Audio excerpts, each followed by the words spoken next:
At around 1 a.m. on October 4th, 2010, Reddit user Khaled the Gypsy posted a concerning entry with the title, "Does this mean the FBI is after us?" Me and my friend went to the mechanic today and we found this on his car. I'm pretty confident it's a tracking device by the FBI, but my friend's roommate thinks it's a bomb. Any thoughts? Edit 1. I should also clarify that the FBI had an interest in my friend since his father passed away, as he was a religious leader and they've made attempts at contacting my friend to spew racist questions. Edit 2. I should have been more clear when clarifying, but religious Muslim leader, and I'm an ENT. But it was my friend's car and he doesn't use Reddit. My plan was to just put the device on another car or in a lake, but when you come home to two stoned people who are hearing things in the device and convinced it's a bomb, you just gotta be sure. Edit 3. More pictures. Edit 4. People keep repeating some posts, so I'll address the more frequently asked questions here. The device was found near the exhaust, but further in. My friend's father was a Muslim religious leader. It is not an ex-girlfriend that placed the device on his car, nor some random other employer or such. He bought the car a little under a year ago, and it wasn't there for sure then. Last edit. I'm doing another post because the story has many new developments, hopefully within a few hours. A comment that quickly rose to the top read, "It's a Guardian ST820. It's a GPS tracking unit made by the company Cobham. The product line is called Orion." The Redditor who said that the battery and magnetic unit is handmade is wrong. You've got the standard kit. It's sold like that by Cobham. Sales is restricted to Army and law enforcement. Too long didn't read, "Yes, FBI or police is after you." Naturally, other Redditors joined the thread with all kinds of questions and comments, especially regarding the legality of tracking someone who presumably didn't have a criminal background. It was recently ruled that if your car's in your driveway, it's in a public place and the police can put any kind of tracking device they like on it. Welcome to the free world. That's more than a little terrifying. Which is why you park your cars in the garage. Would it then technically be illegal to remove it? Why is it so big? That looks like a GPS tracker from 1992. Because it was built for performance and durability and not to make roadkill envious. The large cylinder that looks like a mag light is a battery pack that'll power the thing for weeks. At one point in the discussion, the OP asked, "Are there any lawyers in this field reading this? If yes, please advise." I am. My advice is that you get your friend a lawyer fast. On October 7th, 2010, just 2 days after the original entry, the OP posted this update. Update 2, does this mean the FBI is after us? The original post here is the first part of the story. That being said, the follow-up for my friend's story is actually on Wired.com as a story there. The FBI is actually now trying to get in touch with me about some posts. So as not to anger our government agency any more than I already have, I won't be posting a lot about that, but feel free to ask any questions regarding my friend and I. According to the Wired.com article, the FBI sent a half-dozen agents to the uploader's friend's house in Santa Clara, California, less than 48 hours after the original Reddit entry was posted. From my research, Khaled the Gypsy's friend, then 20-year-old Yasser Afifi, is the son of the late Aladdin Afifi, former president of the Muslim Community Association in California. Although Aladdin himself moved to Egypt in 2003, his son Yasser returned to California alone in 2008 while his father and brothers stayed in Egypt. Because of the government's perception of his father's work, he had been on a federal watch list for a while and was regularly taken aside at airports for secondary screening. On the day he was visited by the FBI, the agents demanded their tracking device back and made it a point to let Yasser know that they knew pretty much everything about his life, including where he and his girlfriend frequently went out to eat, that he had been laid off from his old job and hired at a new firm, and was planning a business trip to Dubai soon. After interrogating and intimidating him for a while, they brought up the fact that his friend Khaled, the original uploader in the Reddit thread, had recently made a blog post on another site that allegedly had something to do with a mall or a bomb. After an unidentified person called the FBI to let them know Yasser and his friend were threats to national security, the two friends were immediately flagged, even though it was later found out that Khaled's blog post was meant as a casual joke in an online forum. Eventually, the FBI left both of them alone, but the case caught the attention of the American Civil Liberties Union as the tracking device was installed following a recent ruling saying it's legal for law enforcement to secretly place a tracking device on a suspect's car without getting a warrant, even if the car is parked in a private driveway. As soon as the whole mess was cleared up, Yasser and Khaled's case was used to challenge the ruling on tracking devices, which is a battle that continues to this day. The two friends haven't been bothered by the FBI again.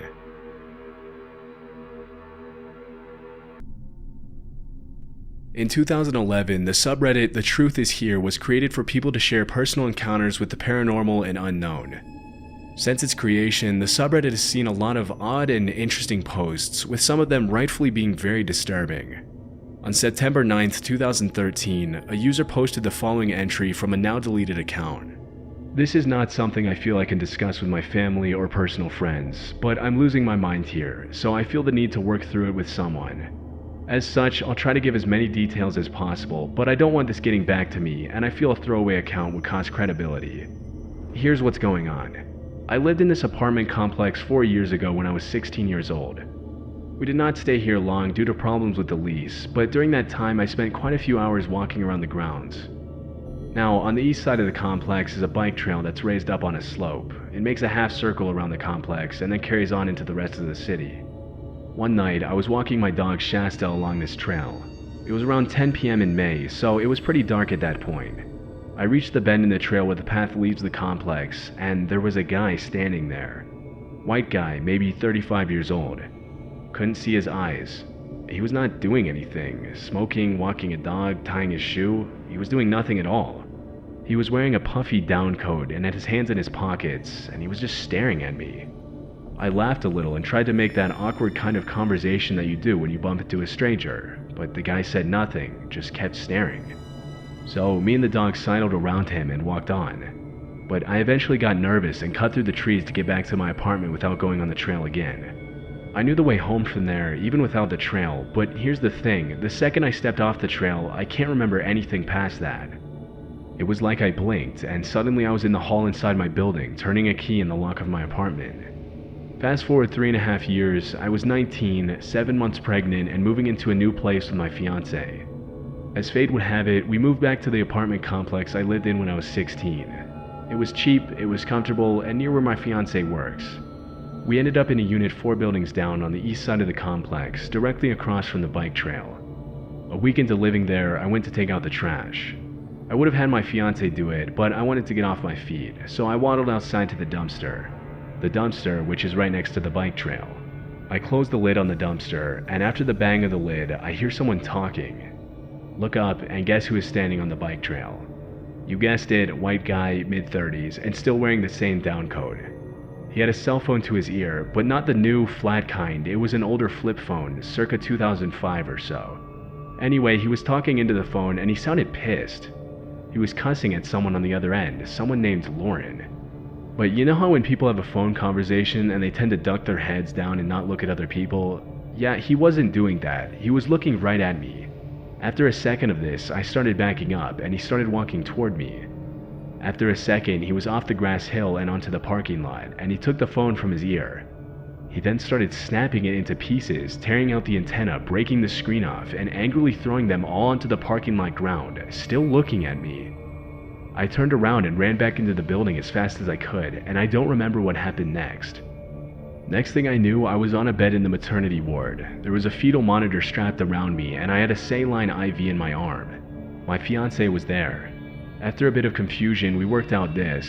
I came in from taking out the trash, and I was calm. I didn't say anything about the guy with the cell phone. I watched an episode of Battlestar Galactica with my fiance and started throwing up a bit, which was normal for my pregnant self. But I spiked a pretty nasty fever later, so there we were at 5 a.m. in the hospital making sure I was okay. All this time, apparently, I was perfectly alert, and on the way to the hospital, I apparently talked about our plans for the upcoming Christmas. I was discharged an hour later. They said I had the flu. They gave me Tamiflu and told me to sleep it off and stay indoors. When we pulled into the apartment parking lot, I got out of the car and looked for the cell phone he dropped.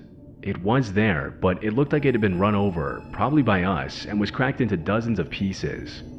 I collected what I could, and it looks like it was a Nokia 6085. This happened in December 2012. Today is Monday, September 9th, 2013.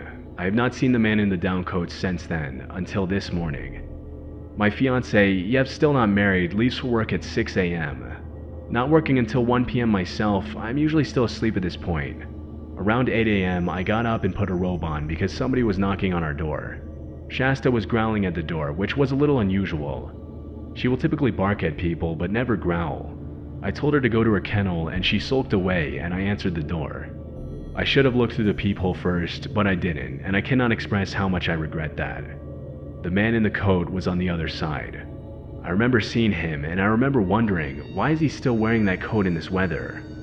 But after that, I remember nothing. I woke up an hour and a half ago sitting at my kitchen table. The first thing I noticed was how unbearably hot it was in the apartment. I went to the thermostat and found that it had been set to 90 degrees and was blowing out hot air. I wasn't wearing my robe anymore. I was dressed for the day in my work uniform, and I'm getting ready to leave soon. My baby, now 7 months old, was in her crib. She was crying, evidently not having been fed or changed. There was pee all over her bed, as her diaper had leaked. Shasta was laying by the crib, whimpering. I fed the baby, got her changed, and checked my dog for any injuries. She wasn't hurt. I'm not hurt either, but there is blood on the floor by my doorway. I wonder if Shasta bit the man.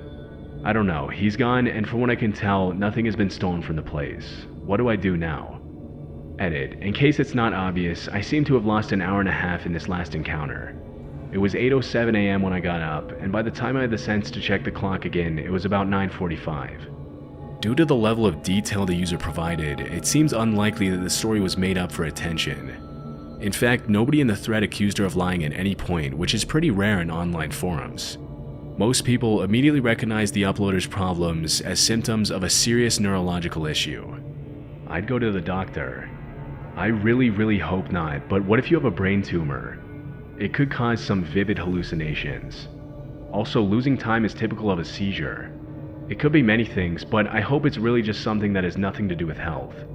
Could be the man in the white coat is your brain communicating that you're about to have a seizure. I'm with the others. You need to visit a neurologist.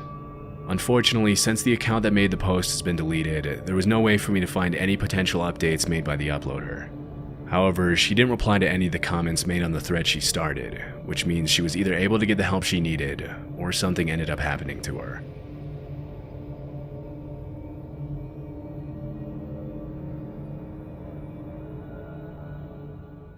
There's one thing even more terrifying than these clips, and that's what your life would be like without watching more of our videos.